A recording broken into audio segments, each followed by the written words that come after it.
Breaking news చూస్తున్నారు. ఏదైతే నిన్న అహ్మదాబాద్లో జరిగిన ఆ ప్లేన్ క్రాష్కి సంబంధించి కూడా అక్కడ 242 మంది ప్రయాణికులు ఉంటే అందులో 241 మంది కూడా చనిపోయారు. ఇక ఒకే ఒక్కరు మాత్రం ప్రాణాలతో బయటపడ్డారు. అతనే విశ్వాస్ కుమార్. అయితే సురేష్ విశ్వాస్ కుమార్ ఆ ప్రమాదం నుంచి బతికిపోయారు. ప్రజెంట్ అతను హాస్పిటల్లో ట్రీట్మెంట్ కూడా తీసుకుంటున్నాడు. సో ప్రజెంట్ దానికి సంబంధించి కూడా తన ఆరోగ్యం కూడా నిలకడగా ఉంది.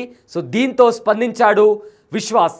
అయితే తాను ఈ యాక్సిడెంట్ జరిగేటప్పుడు అసలు ఏం జరిగిందా అనేది కూడా నాకు కంప్లీట్గా ఐడియా లేదు. అన్నీ కూడా క్షణాల వ్యవధిలో కూడా అంతా జరిగిపోయింది. ఆ ఫ్లైట్ కూడా టేక్ ఆఫ్ అయిన తర్వాత కూడా ఏ స్పీడ్తో అయితే టేక్ ఆఫ్ అయిందో అదే స్పీడ్తో వెళ్ళి ఏదైతే కాలేజ్ బిల్డింగ్ ఉందో ఆ కాలేజ్ బిల్డింగ్ దగ్గర క్రాష్ ల్యాండింగ్ అయింది అంటూ కూడా సురేష్ కుమార్ కూడా చెప్పడం జరిగింది. అండ్ ఆల్సో మీరు ఎలా బయటకు వచ్చారు, మిమ్మల్ని ఎవరైనా కాపాడారా, అసలు మీరు బయటికి రావడం అనేది నిజంగా ఒక షాకింగ్ అంశం. చాలామంది కూడా షాక్ అవుతున్నారు అంటూ కూడా అడిగారు. ఒక మీడియా విలేకరి అడిగిన ప్రశ్నకు కూడా విశ్వాస సమాధానం ఇచ్చాడు. అయితే క్రాష్ ల్యాండ్ అయిన చోట ఏదైతే నేను ఉన్న భాగం ఉందో అది గ్రౌండ్ ఫ్లోర్ దగ్గర క్రాష్ ల్యాండ్ అయింది. అయితే అప్పుడప్పుడే మంటలు వ్యాపిస్తున్నాయి. నేను త్వరగా నా సీట్ బెల్ట్ని తీసే ప్రయత్నం చేశాను. సీట్ బెల్ట్ తీసేసి ఎమర్జెన్సీ డోర్ నుంచి బయటికి వచ్చే ప్రయత్నం చేశాను. ఎంత తెరిచినా కూడా ఎమర్జెన్సీ డోర్ బయటికి రాలేదు. కానీ నేను చాలా ప్రయత్నించి ఆ ఎమర్జెన్సీ డోర్ నుంచి కూడా బయటికి వచ్చే ప్రయత్నం చేశాను.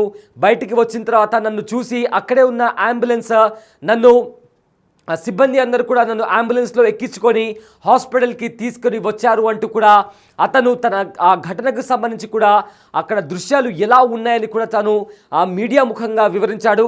అయితే బిగ్ టీవీ స్క్రీన్ పైన మీరు చూస్తున్న వ్యక్తి విశ్వాస్ కుమార్. అతను ఏకైక వ్యక్తి. 242 మంది ప్రయాణికులు అహ్మదాబాద్లో జరిగిన ఘటనలో ఆ ప్రయాణ సమయంలో అందులో ఉన్నారు.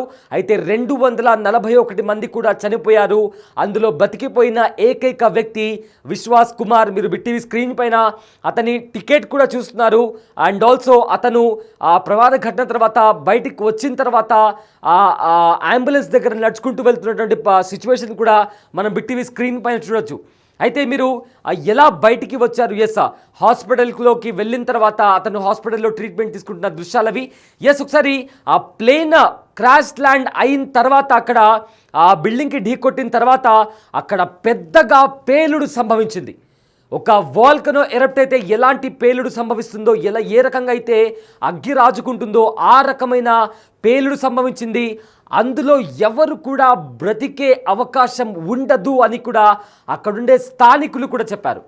బట్ చాలా అంటే చాలా షాకింగ్గా ఒక వ్యక్తి ఆ ఏరోప్లేన్ నుంచి కూడా తాను వెంటనే సీట్ బెల్ట్ తీసేసి కూడా ఆ ఫ్లైట్ నుంచి కూడా బయటికి దూకేశాను. అయితే చాలామంది నేను కింద పడిన ఏదైతే ఫ్లైట్కి సంబంధించిన పార్ట్ అయితే గ్రౌండ్ ఫ్లోర్ దగ్గర ల్యాండ్ అయింది. మిగతా పార్ట్ అంతా కూడా హాస్పిటల్ బిల్డింగ్లోకి కూడా చొచ్చుకుపోయింది. బహుశా దాని కారణంగా సీట్ బెల్ట్ తీసుకోలేకపోయారు చాలామంది. తీసుకోలేని ఫ్రాక్షన్ ఆఫ్ సెకండ్స్లోనే అంతా మంటలు వ్యాపించడంతో కూడా ఆ సీట్ బెల్ట్స్ వాళ్ళు తీసుకోలేకపోయారు. కాబట్టి అక్కడ వాళ్ళు చిక్కుకుపోయి అక్కడే చనిపోయారంటూ కూడా అతను చెప్పుకొచ్చాడు. కానీ తాను మాత్రం చాలా తొందరగా సీట్ బెల్ట్ని తీసేసుకొని బయటికి దూకేశానంటూ కూడా రమేష్ విశ్వాస్ కుమార్ తన ఘటనకు సంబంధించిన అప్పుడు ఆ సిచ్యువేషన్లో ఎలా జరిగిందనే విషయాల గురించి కూడా తాను గుర్తు చేసుకుంటూ తను మాట్లాడడం జరిగింది. అయితే ప్రజెంట్ అతను హాస్పిటల్లో ఉన్నాడు. అతన్ని ప్రధాని మోదీ కూడా పరామర్శించారు. అతని ఆరోగ్యానికి సంబంధించి కూడా ఎలాంటి కాంప్రమైజ్ లేకుండా అతను ఫుల్లీ రికవర్డ్ అయ్యేంత వరకు కూడా ప్రతి ఖర్చు కూడా ప్రభుత్వమే చూసుకుంటుంది అంటూ కూడా ప్రధాని మోదీ భరోసా ఇచ్చినట్లు కూడా అతను చెప్పారు. అయితే బిగ్ టీవీ స్క్రీన్ పైన ప్రధాని మోదీ అతనితో మాట్లాడేటప్పుడు ఏ రకంగా మాట్లాడారు, ప్రధాని మోదీ అతనితో మాట్లాడి అతని యోగక్షేమాల గురించి, ఆ ఇన్సిడెంట్ జరిగినప్పుడు ఎలా ఉంది అనే ఆ సిచ్యువేషన్ గురించి కూడా ప్రధాని మోదీ నాతో అడిగి తెలుసుకున్నారంటూ కూడా విశ్వాస్ కుమార్ చెప్పడం జరిగింది. అండ్ ఆల్సో ఆ ప్రమాదానికి సంబంధించి నేను కూడా బ్రతికి ఉన్నాను అని చెప్పి నేను కూడా నమ్మలేకపోయాను. కానీ కళ్ళు తెరిచి చూస్తే నాకు ఒక చిన్న హోప్ కనిపించింది. వెంటనే అక్కడి నుంచి బయటికి వచ్చాను. బయటికి వచ్చి అక్కడుండే జనాలను చూసే వరకు కూడా నేను కూడా బ్రతికి ఉన్నాను అని చెప్పి నేను కూడా అనుకోలేదు. ఎందుకంటే నా ఒక చెయ్యి కూడా కాలిపోయింది. ఆ ప్రమాద ఘటనలో నా చెయ్యి కూడా అగ్గి తగిలింది, మంట తగిలింది. కానీ వెంటనే నేను బయటికి వచ్చేసాను. బయటికి వచ్చి చూసే అంటే ఆ పొగల నుంచి బయటికి వచ్చే వరకు కూడా నేను ప్రాణాలతో బ్రతికి ఉన్నాను అని చెప్పి నేనే నమ్మలేకపోయాను అంటూ కూడా అక్కడ అతను చెప్పడం జరిగింది. అయితే ఎప్పుడైతే క్రాష్ ల్యాండ్ అవుతుందో ప్రయాణికులందరూ కూడా ఒక్కసారిగా భయాందోళనకు గురయ్యారు. ప్రతి ఒక్కరు కూడా అరిచారు.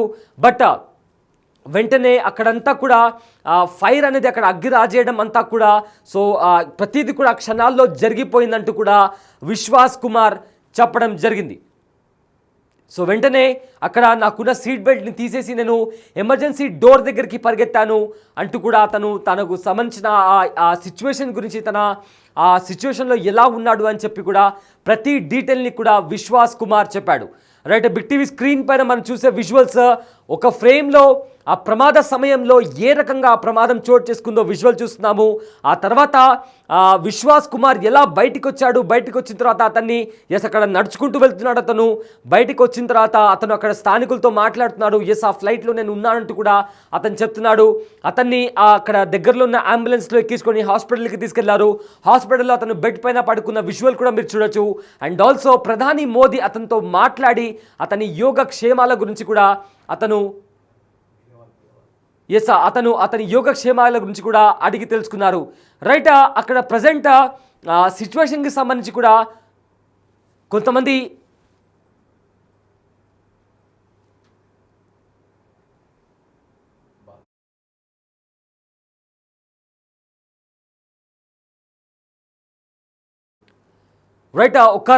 ఒక రమేష్ విశ్వాస్ కుమార్ మాత్రమే కాదు, అండ్ ఆల్సో దాంట్లో ప్రయాణించే ప్రతి ఒక్కరు కూడా చనిపోయారు. కానీ రమేష్ విశ్వాస్ కుమార్ మాత్రమే బతికిపోయారు.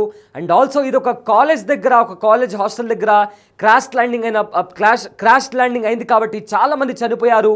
డాక్టర్స్ కూడా చనిపోయారు. అయితే మరికొంతమంది తీవ్రంగా గాయపడ్డారు. వారిని కూడా ప్రధానమంత్రి కలిశారు, పరామర్శించారు, వాళ్ళ యోగక్షేమాల గురించి అడిగి తెలుసుకున్నారు. అండ్ ఆల్సో ప్రభుత్వాలు కూడా వీళ్ళ పూర్తి స్థాయిలో వీళ్ళు రికవర్ అయ్యేంత వరకు కూడా వీళ్ళ ఖర్చులను కూడా కంప్లీట్గా ప్రభుత్వమే చూసుకుంటుంది అంటూ కూడా హామీ ఇచ్చారు. అయితే ప్రతి ఒక్కరు దాంట్లో ఏవైతే ప్రయాణికులు ఉన్నారో వాళ్ళందరూ చనిపోతే ఒక్క విశ్వాస్ కుమార్ మాత్రం ప్రాణాలతో బయటకు వచ్చారు. దీంతో నేను కూడా నమ్మలేకపోతున్నాను అంటూ కూడా అతను ఈ సందర్భంగా మాట్లాడడం జరిగింది. అండ్ ఆల్సో ఒక ఘటనకి సంబంధించి కూడా తాను ఈ ఘటన జరిగిన వెంటనే తన సీట్ బెల్ట్ తీసేసి ఎమర్జెన్సీ డోర్ వైపుకి పరిగెత్తానంటూ కూడా అతను చెప్పడం జరిగింది. సో మొత్తం మీద ఏదైతే ప్రమాదం జరిగిందో ఈ ప్రమాదంలో దగ్గర 297 మంది కూడా ప్రాణాలు విడిచారు. అందులో 241 మంది ఎయిర్ ఇండియా ఫ్లైట్లో ట్రావెల్ చేస్తున్న వారు. మిగతా వారు ఎవరైతే ఉన్నారో ఆ హాస్పిటల్ దగ్గర ఉన్న ట్రైనీ డాక్టర్స్ కూడా ఉన్న వాళ్ళు కూడా ఈ ప్రమాదంలో చనిపోవడం జరిగింది. ఇక చాలామంది కూడా గాయపడ్డారు. గాయపడిన ప్రతి ఒక్కరిని కూడా వెంటనే హాస్పిటల్కి తరలించారు. హాస్పిటల్కి తరలించిన తర్వాత వాళ్ళని ట్రీట్మెంట్ అందిస్తున్నారు. అండ్ ఆల్సో ఈ ప్రమాదంలో ఫ్లైట్లో ఉన్న విశ్వాస్ కుమార్ ఒకే ఒక వ్యక్తి ప్రాణాలతో బయటపడ్డాడు. అతని ట్రీట్మెంట్ కూడా జరుగుతుంది. అతన్ని ప్రధాని మోదీ కూడా పరామర్శించారు. అతని యోగక్షేమాలు కూడా అడిగి తెలుసుకున్నారు. సో ప్రజెంట్ అతని ట్రీట్మెంట్ అయితే జరుగుతుంది. సో ఫర్దర్గా బ్లాక్ బాక్స్కి సంబంధించి కూడా ఎగ్జామిన్ జరుగుతుంది. సో ఎగ్జామినేషన్ జరిగిన తర్వాత ఎగ్జాక్ట్గా మేడే కాల్లో పైలట్ ఏం మాట్లాడాడు అనే ఒక క్వశ్చన్ అనేది రైజ్ అవుతుంది. దానికి సంబంధించి కూడా ఆన్సర్ ఇంకా రావాల్సి ఉంది.